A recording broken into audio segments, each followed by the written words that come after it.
up, fellow YouTubers? Welcome to Toy and Collection Nerd, and today I will be unboxing the Batman from the Batman Knightfall, part of the DC Multiverse figure line from McFarlane Toys, and this was released in 2023. And then show you the side. Here it says DC Multiverse Batman Knightfall. And then here's the back with the artwork. So you got Batman with the Mad Hatter right there. And then it says Batman Knightfall. And yeah, that's pretty much what I want to get through with this. And now that I've explained it to you, I'm gonna unbox this and see what I think of this figure. Here he is now out of his box. He's got the figure itself. He comes with his little stand, which he stands in a way without it, which this position that you can see, this is how I got him standing, which that's pretty much the only way.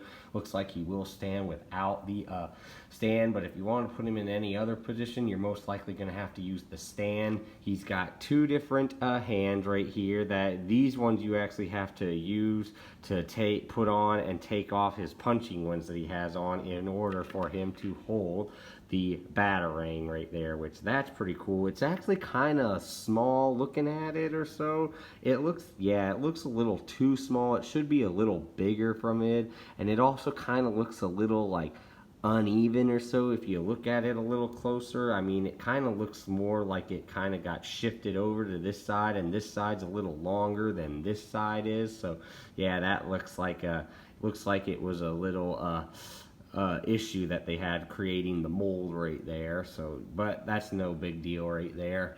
And then we got the card itself right there with the artwork. Artwork's pretty neat. Love how it pretty much resembles like an actual comic book artwork right there, instead of like all that AI stuff that you see now, or where they use the actual figure and try and make a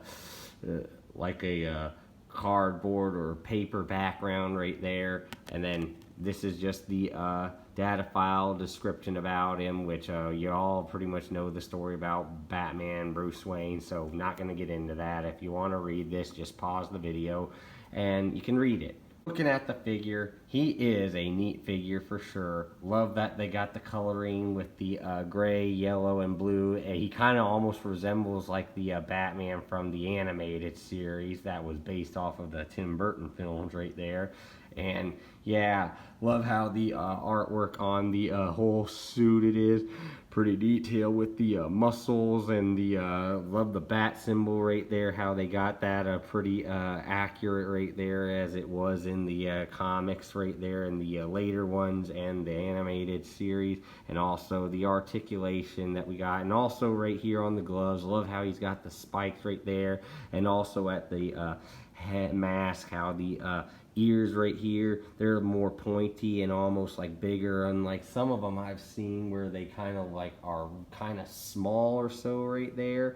These ones are actually like much bigger right there, a little, to where they almost resembles like the actual suit that he wore. The articulation, the arms are pretty good right there. They move at the elbows, and also right here at the bicep part, which the bicep actually kind of looks, if you look at it, almost the same size as the shoulders, which that kind of I don't think is accurate. The biceps should be a little smaller, I believe, and the elbows, they actually do have articulation. The hands do, they move and back and forth. They're not too much with the it doesn't look like they bend in or out. It's more just twist turn right there. The head, it's got articulation, up, side, up and down. Yeah, that's pretty good. The cape, this is actually pretty cool. Even though it's not a cloth cape, I still think it is pretty cool that the way it is right there, and it's very flexible, so it makes him easier to move.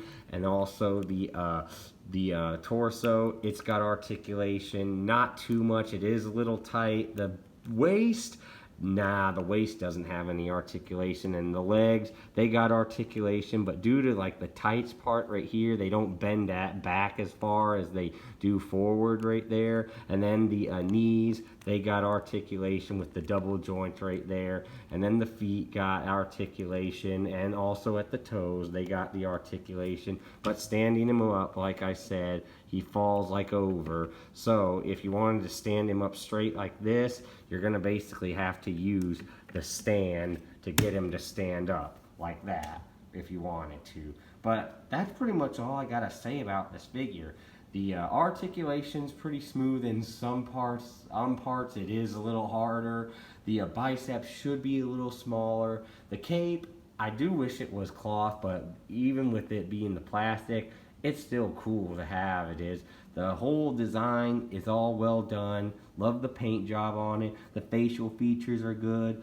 I wish the Batarang was a little bigger, and that it would have probably and I also wish that they had just put his other hands on instead of these ones, because popping these hands on and off can be a pain. But other than that, this figure was well worth it. Glad that I got it, and I'm glad that I unboxed it and got to share it with you guys.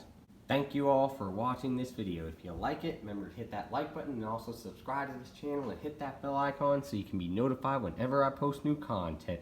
Once again, thank you for watching this video and supporting Toy and Collection Nerd. Y'all stay safe, have a great day, and peace out.